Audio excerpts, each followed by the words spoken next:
Well, I have a confession to make. I am not a Souls person whatsoever, and it's not actually because of the difficulty. I've played Bloodborne, I've played Sekiro, and other Souls like Neo, Lords of the Fallen, Cold Vein, and The Surge, but they never stuck the landing for me. So in the past few days, I've been playing Elden Ring, and for some reason, I felt much more comfortable embracing the formula, and I've been surprised by my experience. So today, I just wanted to, in this unscripted format, which is kind of new and scary for me, I just wanted to explain why I feel the way I'm feeling right now and why the Souls formula finally clicks with me. So to set the scene first, I've always heard about Souls games when I was a kid and a tiny teenager.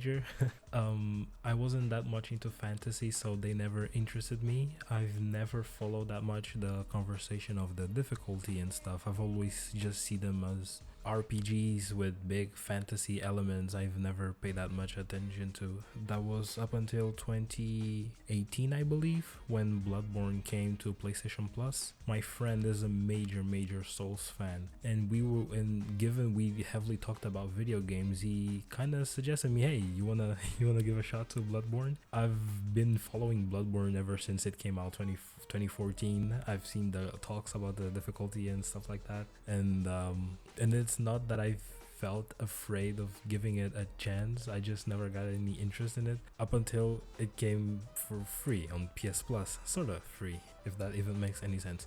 So yeah, I've tried Bloodborne. Bloodborne was my first Souls game, and I really enjoyed my time with it. I enjoyed the combat, I enjoyed the exploration, the level design, which is really well immaculate, but I dropped it. Yeah, I did drop Bloodborne. So after that, I played Sekiro, and Sekiro is the only game from Software that I actually managed to beat, and that's because it was really different from Sekiro and Bloodborne and the Dark Souls series. And it felt much easier to jump into Sekiro just due to that difference alone. There was stealth. You could the combat seemed more faster and twitchy than Dark Souls, which I like fast stuff. So I enjoyed my time with Sekiro, but at the time I was heavily relying on guides and farming tips. So even though I enjoyed Sekiro, I wouldn't call it a memorable, fun experience that I look back to, because most of my playthrough I felt really paranoid, paying attention to not losing my coins. I forgot the correct term, but not losing my coins so I can upgrade my character. But in the case of Neo, Lords of the Fallen, Code Vein, and The Surge, I've played up to, I would say, to the second or third level, but I also dropped all of them, and I think you may sense a pattern in why I dropped them. It wasn't because, as I said in the intro, it wasn't because of the difficulty. It was actually three main reasons, and they all started because of Bloodborne. So the first reason I could never get into Souls type games was the lack of a basic explanation and progression. I remember during my time with Bloodborne heavily struggling where I needed to go or where was the right direction. I remember in Bloodborne beating Father Gascoigne. I've progressed to I think it was the church. I forgot the name of the church. And the last boss I remember killing in Bloodborne was the Bloodstarved Beast, I believe that's the name. The one that kinda shoots poison at you in that abandoned church. I remember stopping at there and thinking, man, where do I go from here? Like, the game doesn't specifically explains to me where I need to go. And I wouldn't call that bad game design. I was just not used to it. I was heavily struggling where do I need to go. I was following guides, and that just led me to more optional bosses above my level, and I was really thrown off by that. The second reason was that whole process of when you die to a boss, you respawn at the grace or the lamp or the equivalent in the game where you last sat on, and you have to make all your way back to the boss. What I find it annoying about that thing is it wasn't so much the process of going there, it was the process of dealing with the enemies in the way. Because imagine I have, for example, in Bloodborne, for example, in the Father Gascoigne boss, imagine he kills me and I go back to the lamp, I have 8 blood vials. There's a chance, a mighty highly chance of when I get there I'm like down to 4 or 3 blood vials because of the enemies attacking me on the way, which it was it really threw me off at the beginning. I managed to get over it by a bit, but not that much. So yeah. And the third reason, and this is actually the main one, that I've never fell in love or never felt any attraction to any of the Souls games, was the fact that you lose your experience when you die, which it kind of sounds stupid because that's the whole point of the games, that high risk, high reward structure of, well, you can go back and grab your stuff, but if you die a second time, it all disappears. And I don't know, I was just never a big fan of that idea of losing hours and hours of progress to what it could be a guy from behind me just hitting me randomly when I wasn't paying attention. I just never was a fan of that. So after Bloodborne, I played Neo. Given Neo had a faster combat than Bloodborne, I was kind of more eased into it. And the first and the second reasons why I could never get into the Souls type games kind of washed away, and I kind of got more comfortable with it. So lack of basic explanation. Neo is really linear. You can make sense of where you need to go from start to finish. The level design isn't. I haven't progressed that much, so I hope I think I'm wrong, but at least in the first and the second level, the level design isn't as intricate as Bloodborne, for example. It's pretty much straightforward where you need to go, so that got me used into the idea of adapting into the combat and where I needed to go, so I felt much more comfortable with that. And the second was getting to bosses. I can't remember exactly in Neo how it worked, but I remember in Neo the second boss, I believe Neo Ino Irma, I think that vampire boss. I remember dying to her a lot, and that whole process of, well, respawning in my place, just rushing through the enemies. And that's something and that's another thing I realized. You can just rush through the enemies and not hit them one by one, which made the thing more tolerable for me. So that second point was much more easier to deal with. And so that whole loop of just dying, respawning on my place, and going to her, just avoiding enemies, maybe slash a few of them in the way, rolling to avoid some of them hitting me, it was really satisfying once I got into that loop. So first and second point, thanks to Neo, I got used to both of those ideas. But I was still really hard on that idea of losing my XP, and I really hated that. And that was up until I started playing Elden Ring. So with that in mind, I was actually kind of looking forward to Elden Ring for 2 reasons. First was the hype. The hype was immense. It was through the roof. I remember that period where we had no news about Elden Ring whatsoever, I think for 2-3 years, I believe. And there was even a YouTuber who was counting every single day the amount of Elden Ring news we were getting, which was none. And then as soon as From released some info, the guy was just cheering in happiness. It was so wholesome to see. But yeah, the first reason I got into Elden Ring, I was looking forward to it, was the hype and the fact that by the developers' talks, it was more accessible in the sense of, hey, we're not going to give you an easy option like the conversation has been ever since we release games, but it's the fact that they offer more options within the game, which makes it feel more natural to me. And the idea of tackling monsters and everything in a big open world while still having the really interesting and intricately designed levels from other Souls games. So that was pretty big hype for me. And then it came the reviews, which I was really surprised. Not surprised of it wouldn't do well, but surprised of how well it kind of surpassed people's expectations. I remember seeing on Metacritic at one point the game was 98, I believe, and I just thought that was an insane number. And by the way, I don't like review number. I don't like review scores in general. I'm just not a big fan of, as a critic myself. Well, I wouldn't call myself a critic. I just write as a game reviews as a hobby, but I'm not really a big fan of aggregating words really well thought out and put into and written words into just numbers. I'm just not a big fan of that idea. So yeah, I remember viewing the scores and thinking, man, this is gonna be something special. But the way reviewers have been talking about it, the way they were describing exploration reminded me a lot of Breath of the Wild. And I know the comparison is getting kind of old, but I am a Breath of the Wild was also my first Zelda game, and I really loved the exploration in that game. How natural it felt, how the game was never that handholdy to you and just let you explore. And the reviews were giving that same vibe, so I immediately put on the cash to cop the game. So comes release date, I pick up the game.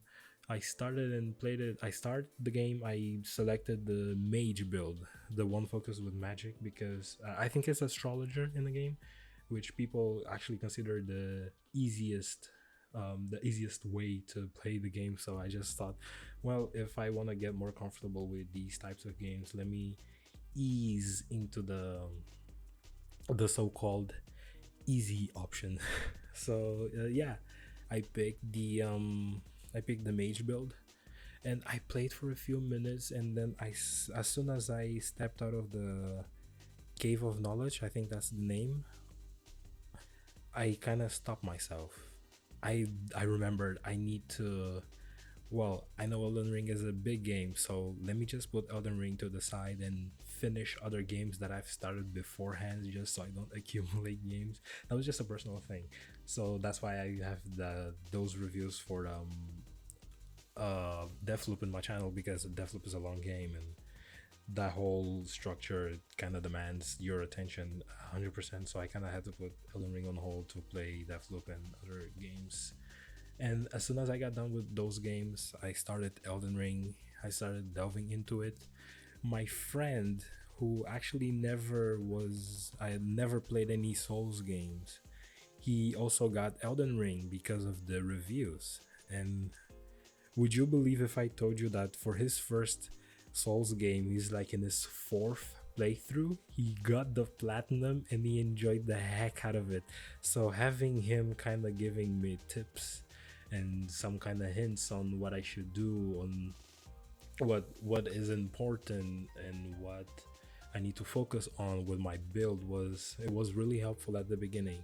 So I started with as I said, I started with the mage build, and I kind of struggled a bit in the beginning, given the first area is, I'd say, mostly focused on strength.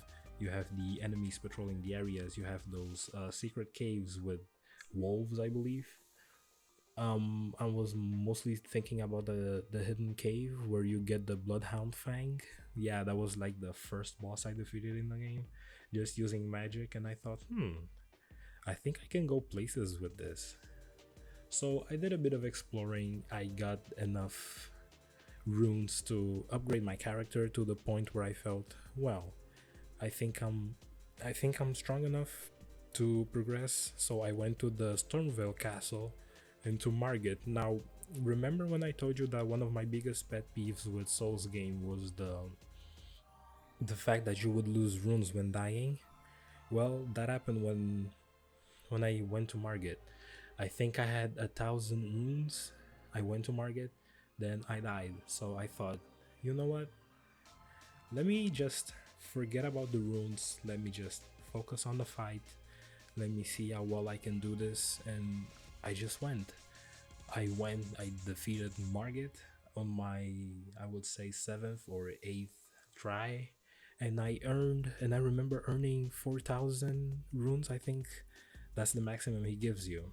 And I remember, oh, okay, so the bosses give you enough runes to upgrade your characters. And from there on, it kind of just clicked. So I felt more comfortable with that fact. I felt more comfortable with the idea of losing runes, as long as I could get to a boss, defeat him, and get runes to upgrade my character. And after that, I just got into this really addictive loop. Now, by the way, I still haven't finished the game. I'm still playing through it right now. And yeah, I just got really addicted into this loop of perfecting each run with my boss, and trying to perfect my moves, my slashes, and stuff like that, so I could earn runes and upgrade my character. And that's when I came to Roderick. And Roderick is an interesting. It is an interesting boss because I don't think magic would have helped me that much in that boss. It was mainly, I could see that it was really strictly focused on strength. Strength would help you a ton there. So what I did, I went back. I asked my friend for a few tips. I decided not to. At first, I decided not to summon my friends. I decided to kind of explore Stormville a bit. I met Nephili, which is another character stuck in the castle that you can summon as a cooperator to help you in the battle with Roderick. So I just spawned her.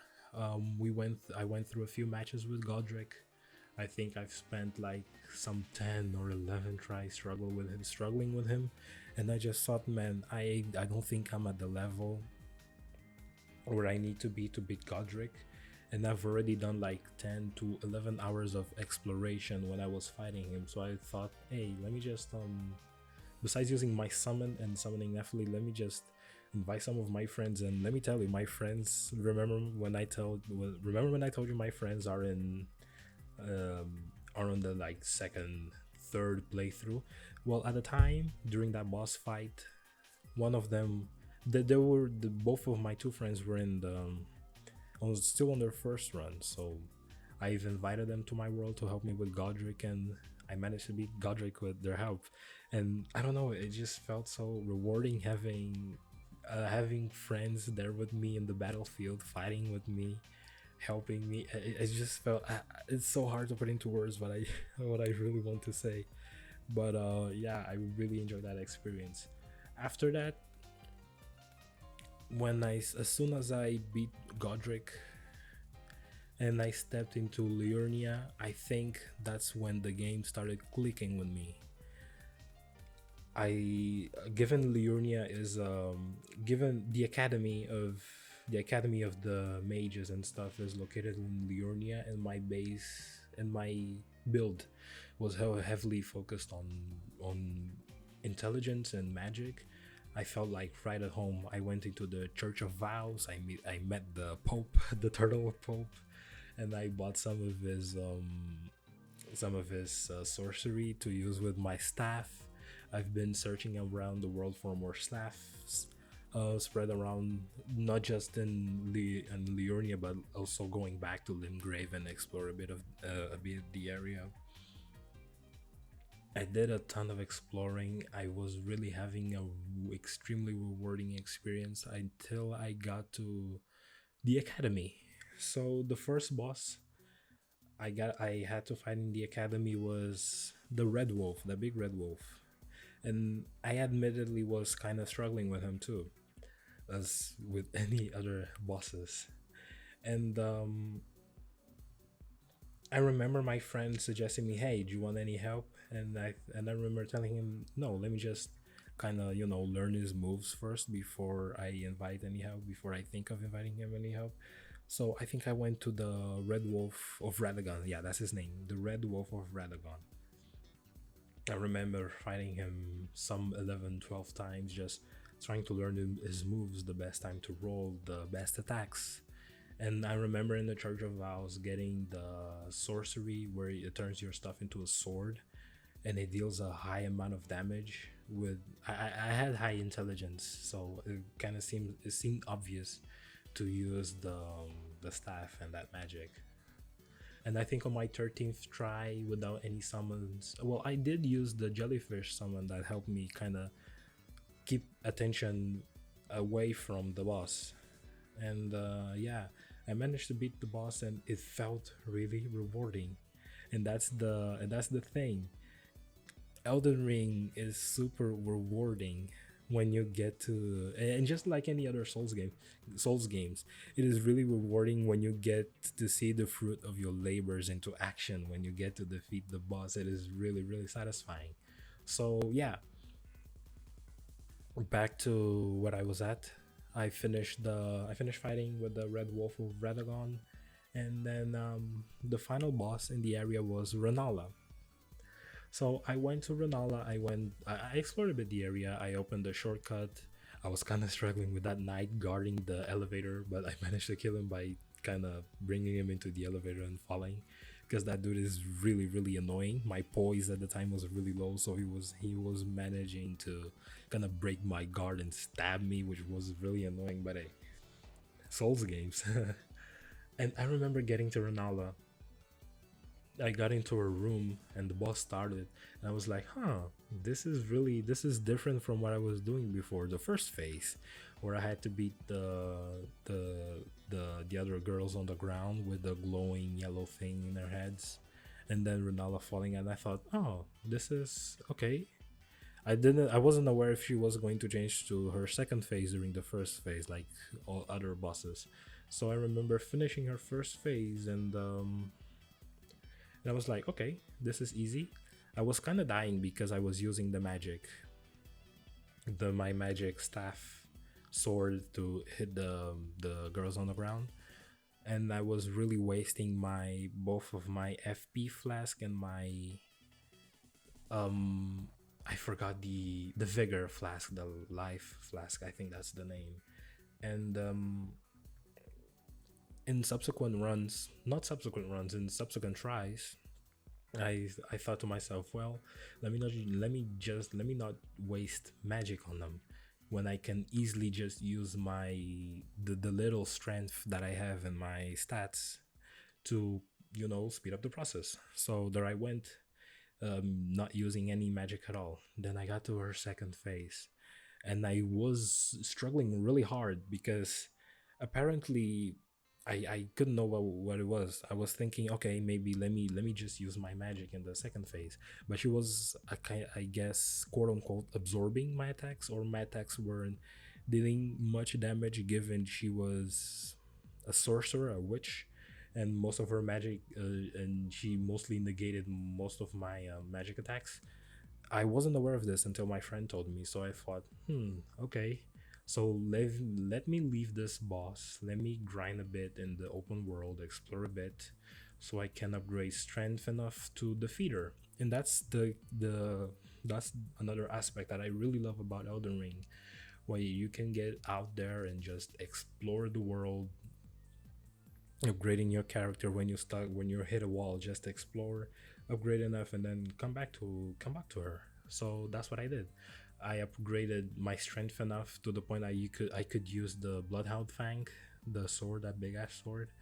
And there I went into like more 5 to 6 subsequent tries with Randala, and I was really really close to beating her until I got into the, okay, this is kind of this is getting a bit frustrating. So I did what I did, the same with Godric.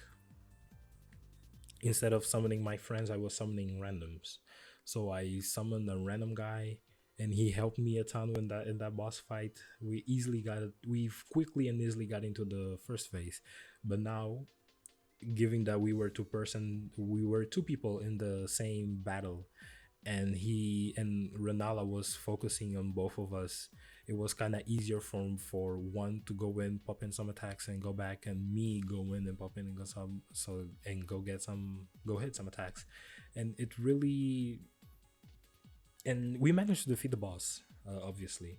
And just like Godric, it felt really rewarding because it didn't feel cheap. It felt like teamwork. We were kind of working together to trying to get her in the end, and that was really satisfying. And I think that's the whole thing with Bloodborne, not Bloodborne. I'm sorry. That's the whole thing for me with Elden Ring. I've started using the thanks to those. As soon as I managed to beat Renala, that's when I suddenly came to the realization, like, hey, instead of try harding these bosses, just make use of the tools the developers gave you. Make use of the summons, summon your friends. If the boss is too difficult, just go out and explore. Just have fun. That's the whole process of it, just having fun. And thanks to the thing I mentioned earlier of forgetting the letting that idea of losing runes rest, I started having so much more fun with the game. So I still haven't beaten the game. I believe I'm 50 hours in, and I just defeated Radon.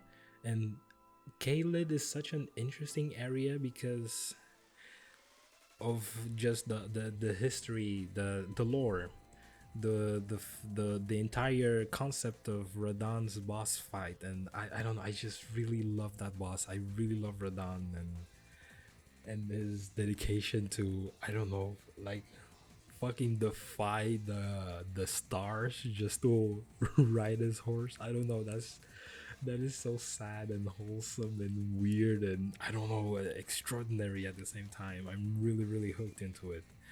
So yeah, so the too long didn't pay attention to this is Elden Ring helped me kind of smooth out and ease that idea of, hey, it's okay to lose runes, just focus on what's fun, which are the bosses, the combat. Just focus on that, defeat them, learn their patterns, summon friends if you need, summon the ashes, not ashes of war, just summon the some of the ashes like the jellyfish, the skeleton army, the wolves if you need, and just that's the thing, just have fun with it. And for that I'm really enjoying it.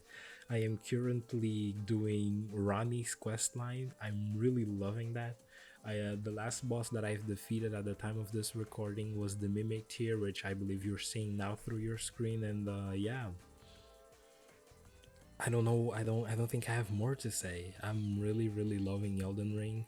I'm about to go to the new area. I just got the left and the right medallions, so I can progress to the next area. So that's my main next mission. So yeah, I'm. I think I'm repeating myself a ton, and I'm sorry if I'm doing, but I'm just really loving Elden Ring. So I don't believe I have more stuff to say. So far this has been my journey with Elden Ring. I've been really enjoying the game, and I'm heavily considering, after beating Elden Ring and maybe replaying a few more times, jumping into Dark Souls, going back to Bloodborne and actually beat it now, and maybe also go back to Neo and other Souls types that I dropped, because I finally, those three things kind of finally fell off for me, and I feel more comfortable in experimenting with what the game has to offer. So I will most likely, after Elden Ring, go to first play Demon Souls and then go through the whole Dark Souls trilogy and see what the fuss is all about. I'm really deeply in love with Elden Ring, so I just want to see what do people see in these other difficult, well, not difficult, challenging games. So by the way, I'm really sorry if I sounded incoherent. This is my first time recording unscripted. I feel usually really comfortable with scripted content, but with Elden Ring there's just so much to talk about. I just didn't want to write it on paper and kind of limit what I wanted to say, which in a weird way it kind of makes this video feels longer than it should be. My recording time is now showing 20 minutes in comparison to part 1, which is like 8 minutes, so this video is gonna balloon. But yeah, I'm really sorry if I sound incoherent, but I just really wanted to talk about it without having that limitation of having the words already structured out to me. So yeah, if you like the video, leave a like, share it with people who might also be in the same situation that I am. Maybe this video can convince them to get into Elden Ring and possibly other From Software games. Follow me on Twitter at FrankenSama. I usually post goofy stuff. I usually put updates on videos that I'm working on, and subscribe if you liked what you've seen, and give a look at my other back content. And I hope I see you all in the next video. Goodbye, and I hope you have a good one.